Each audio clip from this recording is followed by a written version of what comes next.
Hello friends, आज हम class 11 की ज्योग्राफी पढ़ेंगे।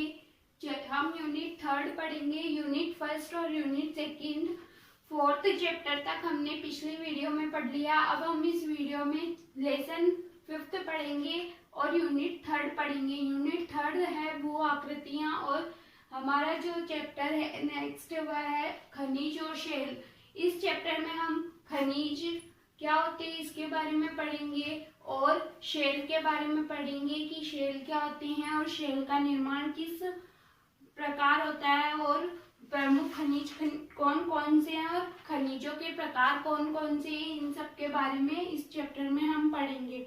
तो हम सबसे पहले बात करते हैं कि खनिज क्या होता है। खनिज वह पदार्थ है जिसको खनन द्वारा धरती में से निकाला जाता है, यानी कि खुदाई कार्य करके जो भी पदार्थ निकाले जाते हैं उन सबको खनिज कहते हैं।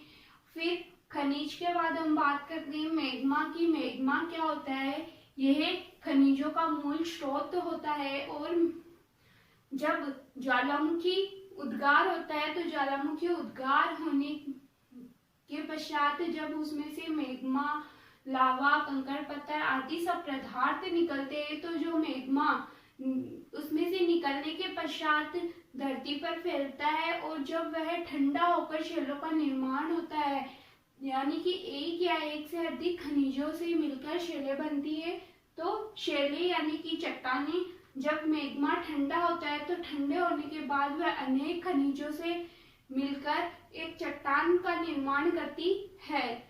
अब हम बात करते हैं पेट्रोलॉजी क्या है। यह शेलों का विज्ञान है जिसमें खनिजों की संरचना, बनावट और दूसरी शेलों के साथ उनके संबंधों का अध्ययन किया जाता है, यानी कि यह किससे संबंधित है और इनकी जो बनावट है वह किस प्रकार की है, किस प्रकार बने हुए हैं और जो दूसरी प्रकार की चट्टानें होती है उनके साथ इनका क्या संबंध होता है, इन सब का अध्ययन किया जाता है। और इसका एक फैक्ट है कि भूपटपट्टी पर लगभग 2000 प्रकार की खनिजों को पहचाना गया है और इसे चट्टानों का विज्ञान भी माना जाता है। अब हम पढ़ते प्रमुख खनिज कौन कौन से हैं। मुख्य रूप से प्रमुख खनिज 4 प्रकार के हैं।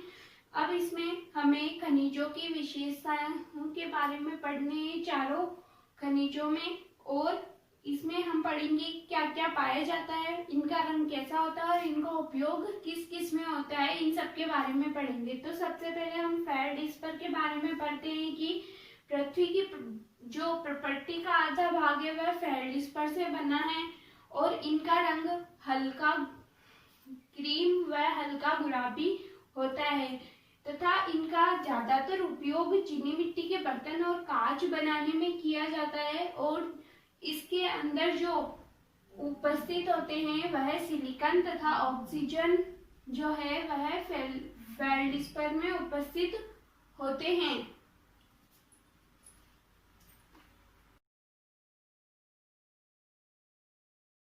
नेक्स्ट हमारा जो प्रकार है खनिज का सेकंड क्वार्टर्स, यानी कि ये जो होता है इसका रंग वह सफेद होता है और रंगहीन भी होता है और ये जो खनिज होता है इसका उपयोग रेडियो तथा रडार में किया जाता है और ये एक प्रकार का कठोर खनिज होता है तथा ये पानी में हमेशा अघुलनशील होता है, यह पानी में घुल नहीं सकता। अब नेक्स्ट जो हमारा प्रकार है वो है पायरोक्सिन। यह पायरोक्सिन जो है पृथ्वी की भूपृष्ठ का 10% हिस्सा जो है वह पायरोक्सिन से बना है, यानी कि जो हमारी पृथ्वी का ऊपरी हिस्सा जो है वह 10% तक का हिस्सा है वह पायरोक्सिन से बना है और इसका रंग हरा और काला होता है तथा ये सामान्यतः ये उल्का पिंड जो है वहां पाया जाता है और कैल्शियम, एल्यूमिनियम, मैग्नीशियम, आयरन तथा सिलिका जो पदार्थ होते हैं ये इसमें शामिल होते हैं। और 4th जो हमारा प्रकार है वह है माइका। ये आग्नेय और रूपांतरित शैलों में पाया जाता है। रूपांतरित को दूसरे नाम से कायांतरित शैल के नाम से भी जाना जाता है और इसका उपयोग विद्युत उपकरणों में ज्यादातर होता है तथा पृथ्वी की जो प्रकृति में इसका 4% तक का अंश पाया जाता है और इसमें पोटेशियम, एल्यूमिनियम, मैग्नीशियम, लोहा आदि पाए जाते हैं।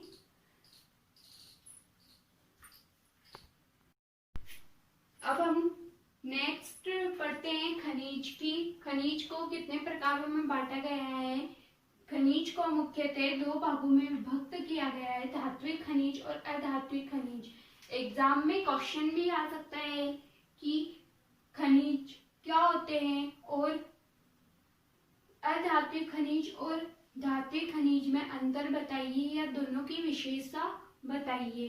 तो हम सबसे पहले पढ़ते हैं धात्विक खनिज क्या होते हैं। ऐसे खनिज जिनमें धातु के अंश पाए जाते हैं उनको हम धात्विक खनिज कहते हैं तथा ये मुख्यतः 3 प्रकारों में बांटे गए हैं, बहुमूल्य धातु, लौह धातु और अलोह धातु। बहुमूल्य धातु में जो खनिज आते हैं वह है सोना, चांदी, प्लैटिनम। लौह धातु में लोहा और स्टील शामिल होता है और अलोह धातु में तांबा, सीसा, टिन, एल्यूमिनियम पाया जाता है।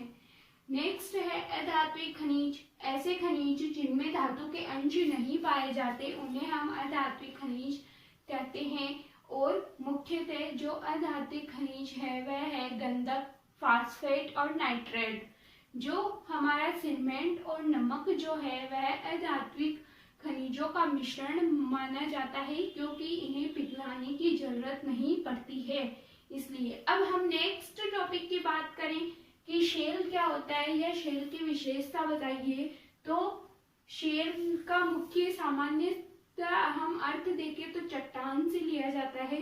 चट्टान जो होती है हमारी वह उसी को हम शेल कह सकते हैं कि इनकी प्रमुख विशेषताएं हैं। पृथ्वी की प्रकृति जो है वह शेलों से बनी है और शेलों का निर्माण एक से अधिक खनिजों से मिलकर होता है। और कब होता है, जब ज्वालामुखी उद्गार होता है। तो ज्वालामुखी उद्गार होने के पश्चात जो उस उद्गार के साथ उसमें से पत्थर, कंकड़, लावा, मेग्मा आदि सब निकलता है तो उन सब से मिलकर खनिज शेलों का निर्माण होता है। और शेल कठोर या नरम भी हो सकती है और अलग अलग रंगों में भी हो सकती है। ये फिक्स नहीं होता इसमें कि केवल ये सफेद कलर की है या काले कलर की है, ये अलग अलग कलर में हो सकती है और कठोर भी हो सकती है तो नरम भी हो सकती है। और शेलों को 3 प्रकार में बांटा गया है, आग्नेय शेल, अवसादी शेल और कायांतरित शेल। जो कायांतरित शेल है उसका दूसरा नाम रूपांतरित शेल भी है।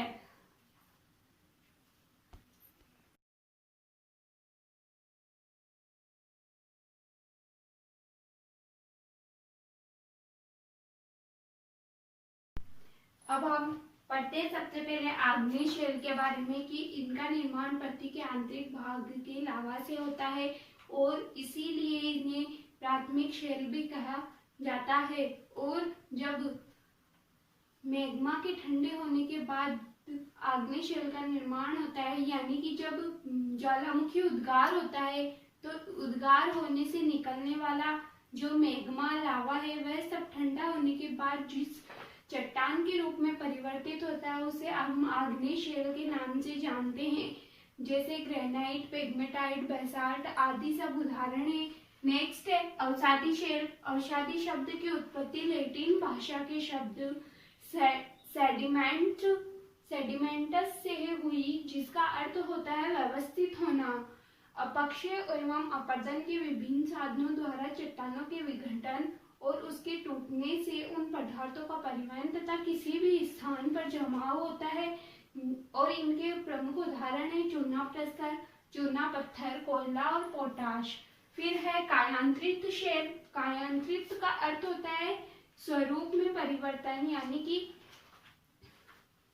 दाब, ताप, आयतन इनमें परिवर्तन की प्रक्रिया के द्वारा शेलों का निर्माण होता है। जैसे किसी चट्टान का दबाव आता है तो तापमान बढ़ेगा, और तापमान बढ़ेगा तो शेल का निर्माण होगा।